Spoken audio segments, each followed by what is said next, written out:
Cash rules everything around me. Cream, get the dollar bill, y'all. Welcome to another week of more streaming suggestions. But before we get to streaming suggestions, I want to talk a little bit about Malcolm and Marie. Was going to do a Valentine's Day episode and a Black History episode, but we're going to hold that off because I'm 2 days late on the streaming. I'm getting tired of explaining myself. I answer to myself. I don't answer to you. So, Malcolm and Marie is a very, very good movie that released on Netflix, and if you watched my video last week, you know that I was a little skeptical about it. It looked like a lot of staring out of windows and shouting about nothingness, but if you like Euphoria, it is written and directed by Sam Levinson, who is the showrunner, and I believe he directed most episodes of Euphoria as well, but it's great. It's fantastic. It's like a play. It's in black and white. It's got great cinematography, a lot of long one takes. John David Washington, I always thought was higher than mediocre, but nothing to write home about because he's only been in Ballers with The Rock, which actually is very funny in Ballers. And he's very funny in this. This movie's a lot more comedic than I thought it was going to be. And also Tenet and Black Klansman, which again, he's been like good, but like not like I didn't see much, but he shines in this movie, Malcolm and Marie. Zendaya knocks it out of the park. Not surprising after watching a couple episodes of Euphoria. Again, I'm not that big of a Euphoria fan. I know it's a great show, but it's very depressing. However, I'm going to give it another shot after watching this movie. It's very, very good. It's a great argument film, and I love married arguments. I don't know why. I like non-violent domestic disturbances, verbal disturbances, I suppose, because there's just so much emotion and acting on screen is really, really good. And again, it's one location. If you're interested a little bit in the plot, it follows a couple coming home after the premiere of a director's film where he forgot to do something for his wife. No, they're not married. For his girlfriend, and she's pretty pissed off about it. She doesn't want to talk about it, but he keeps poking the bear. And the bear's got claws, baby. And it's great. I will do a podcast on it more in depth with spoilers, but I don't want to spoil it for you. I just want to tell you to watch it. Be aware of the knife scene. I've had some problems with this movie, but overall it's really, really great. But the knife scene happens, and if you've seen it, you know what I'm talking about. When a certain knife scene happens, you will be like, this is coming out of nowhere. And I was kind of angry. I was very, very angry at it, but I ended up loving it. It got me. Very, very good. So be aware of that. Be cautious, because there is a knife scene. And I hope I didn't give away too much just saying that, but I don't know. We'll see. Anyways, watch that. Sam Levinson. It's also got really good. If you're into film and you hate critics a lot, I think Sam Levinson did a good job of like speaking through a character to bitch about critics, and he does a pretty good job. One thing that is kind of weird though is I find it weird when a white writer writes for black characters, especially when they're on the topic of society and how society treats black people. So that was a little weird, but I mean, in any case, it's a good movie. Like, don't look too far into that, but that was kind of weird. But in any case, very, very good. Watch it. Now, streaming this week. Last week I went over HBO Max, Hulu, and Netflix and Disney Plus very briefly, but I forgot about Amazon Prime. So we're going to go over some Amazon Prime first. That's already released, and that's what's going to be released this week. So already released on Amazon is Ants. I love Ants. Not like I don't love the insect. I love the movie about the insect. Australia is a pretty good epic by Baz Luhrmann. I will never watch it again, but if you're a big Hugh Jackman, Nicole Kidman fan, check it out. Coming to America 1 came out. Watch that in preparation for Coming to America 2, which is coming out pretty soon. Dazed and Confused, great stoner flick. Down to Earth, great Chris Rock film. Imagine That's a pretty decent family film with Eddie Murphy. Just Right is a pretty good romance with Queen Latifah and Common. Common's hit or miss, but that one wasn't bad. Moulin Rouge. I don't think I liked Moulin Rouge. I think I only put that on the list because I really like the song. Notes on a Scandal. This is a Helen Mirren, Kate Blanchett film. It's actually very, very good. Check it out. Shanghai Noon. Great buddy comedy with Owen Wilson and Jackie Chan. That's weird that I blanked out on his name. Spy Next Door. Speaking of Jackie Chan, pretty good family film with Jackie Chan. Haunting in Connecticut. Pretty good haunting movie. I don't really dig those, but I remember like watching this and thinking, that was actually pretty good. So if you're into some horror, Haunting in Connecticut's on. Ides of March. Excellent George Clooney film. One of my favorite directorial films of his. And, you got Ryan Gosling being Ryan Gosling. So that's fun. The Prestige. Probably the best movie out of this entire list. Christopher Nolan. Probably my favorite Christopher Nolan film, to be honest. It has Wolverine versus Batman. Christian Bale versus Hugh Jackman. It's excellent. Watch it if you've never watched it. Watch it. Watch it. Watch it. Watch it. Top pick. That's going to be a thing now. There's Something About Mary. Great comedy. Perfect time of the year to watch it. It's a rom-com. Very, very silly if you've never watched it, but check it out. Feel like everyone's watched There's Something About Mary, so I don't know why I'm talking about it for so long. The Village. If you go into this movie, it's an M. Night Shyamalan movie that's universally hated. I think that it's an okay film if you don't walk into it believing that you're going to watch a horror movie. So go into it thinking you're going to watch a movie, and then I think you're going to walk out thinking that wasn't too bad. But if you go in thinking that you're going to watch a very scary movie, you're going to be extremely disappointed. Billions is a very good TV show, and seasons 1 through 3 is on there. Some episodes are hit or miss. I've resumed and stopped the show many times, but overall it's worth a shot.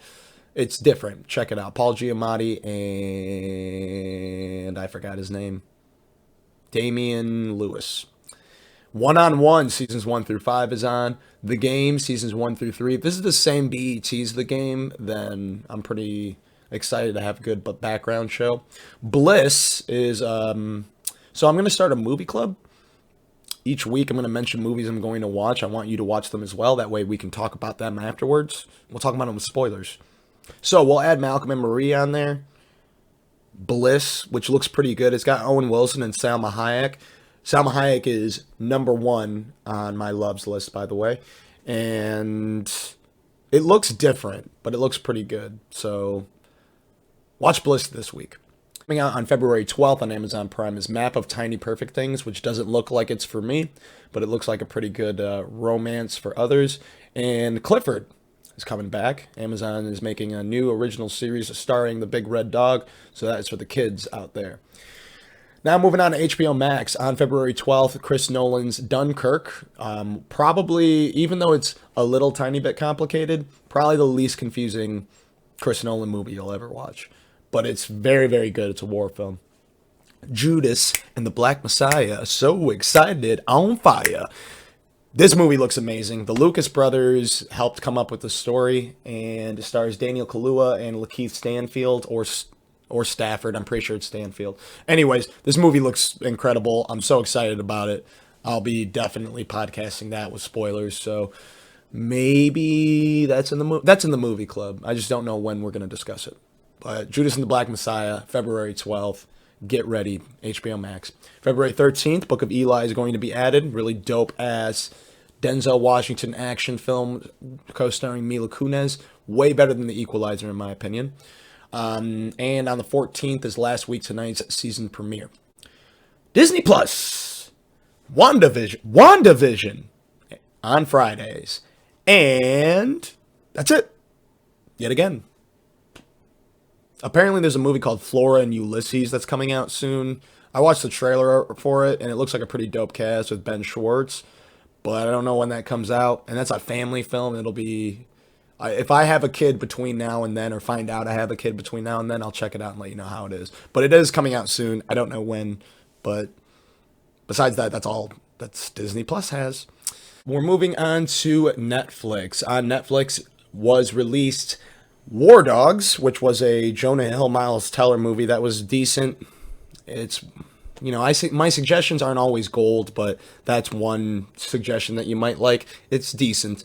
February 12th is To All the Boys, Always and Forever. I only mention this because it's popular enough to have 4 of them. Not for me whatsoever, but maybe to all the other boys it might be, even though I'm pretty sure this is mainly for girls.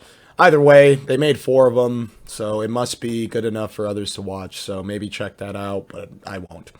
And finally on Hulu, You're Next is coming out on February 12th. Now, this movie was released years ago. It is one of the best home invasion thrillers I've ever seen. It was dragged through the mud by critics a lot. I don't know why. It's very, very good. Malcolm and Marie was dragged through the mud as well, critics-wise, and it's great. So, fuck them and listen to me. Moving on to other suggestions from fans. Sarah suggests these for Netflix. Shout out to Sarah. Also, by the way, if you comment your suggestions, I'll mention what you suggest. But I'll also tell you what I think as well.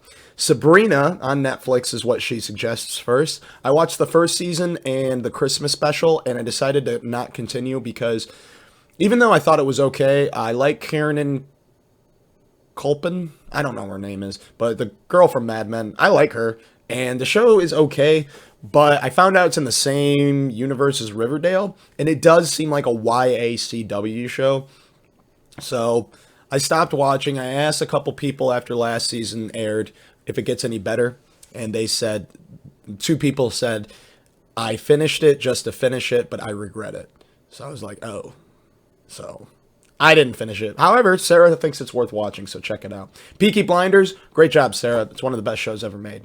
If you want to watch a pretty dope gangster show, watch that. I'm serious. It's one of the best shows ever made. Sweet Magnolias. Last recording, I had to look it up to see if you were talking about Steel Magnolias, and no, this is not that.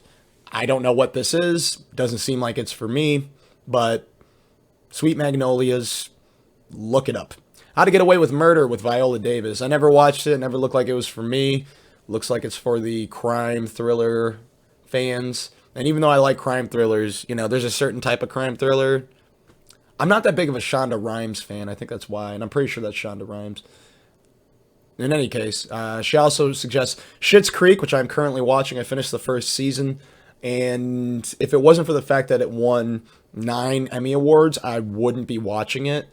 It just doesn't seem that great to me, but I hear after the 2nd or 3rd season, it really shines. So here's to that. I have laughed out loud at least once every episode, but I'm entering season 2 where some people say it gets really good. However, I hear season 3 is where it gets really, really, really good. So we'll see what happens with that.